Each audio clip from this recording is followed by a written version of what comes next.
एक गांव में रमेश नाम का लड़का रहता था। उसे चित्र बनाने का बहुत ज्यादा शौक था। वो जमीन पर नुकीली पेंसिल से चित्र बनाता रहता था। वो हमेशा सोचता था कि अगर मेरे पास पेंसिल होती तो मैं कितने सुंदर चित्र बनाता। वो छड़ी से हमेशा चित्र बनाता रहता है।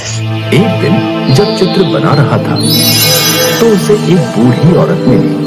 उसने रमेश को एक जादुई पेंसिल दी। इससे तुम हमेशा चित्र बनाकर गरीबों की मदद करना, और तुम्हें अगर मेरी जरूरत पड़े तो इसी पेंसिल से मुझे बुला लेना। ये कहकर वो बूढ़ी औरत गायब हो गई। रमेश बहुत खुश हुआ और उसने पेंसिल से जमीन पर एक सेब का चित्र बनाया। अचानक ही वो सेब असली हो गया। फिर उसने एक बिल्ली का चित्र बनाया और देखते ही देखते वो भी असली बिल्ली बन गई। ये क्या? ये तो एक जादुई पेंसिल है। बहुत बहुत शुक्रिया बूढ़ी अम्मा, आपकी सहायता करता था। ये खबर राजा के कानों तक पहुंची। राजा ने रमेश को बुलाने का आदेश दिया और राजा ने रमेश से कहा, पहले तुम सोने से भरा एक घड़ा बना दो और ये पेंसिल मेरे हवाले कर दो। महाराज, आपके पास बहुत धन है। मैं केवल गरीबों के लिए चित्र बनाकर उनकी मदद करता हूँ। राजा को गुस्सा आ गया और राजा ने सैनिकों को आदेश देकर रमेश से पेंसिल ली और वो खुद से सोने से भरा घड़ा बनाने लगा। लेकिन वो सोने से भरा घड़ा प्रकट नहीं हुआ।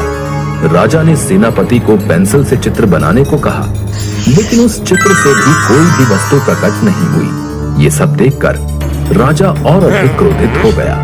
सुनो रमेश, जैसा मैं बोल रहा हूँ वैसे चित्र तुम्हें बनाना ही पड़ेगा, नहीं तो मैं तुम्हें कारागार में बंद कर दूंगा।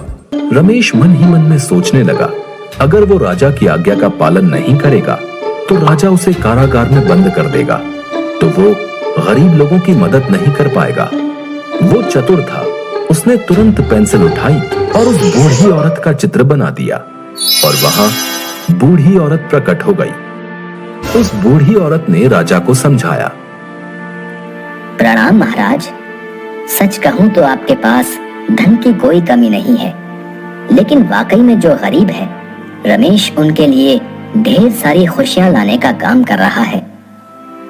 आपने उससे ये पेंसिल छीन ली, लेकिन ये आपकी इच्छा अनुसार कोई काम नहीं कर पाई और न ही किसी और के हाथों से उस चित्र में जान आएगी। रमेश के काम के प्रति लगन और उसकी ईमानदारी देख के ही उसे ये पेंसिल मिली है। राजा को अपनी गलती का एहसास हो गया और राजा ने रमेश और बूढ़ी औरत से माफी मांगी और फिर बूढ़ी औरत वहां से गायब हो गई।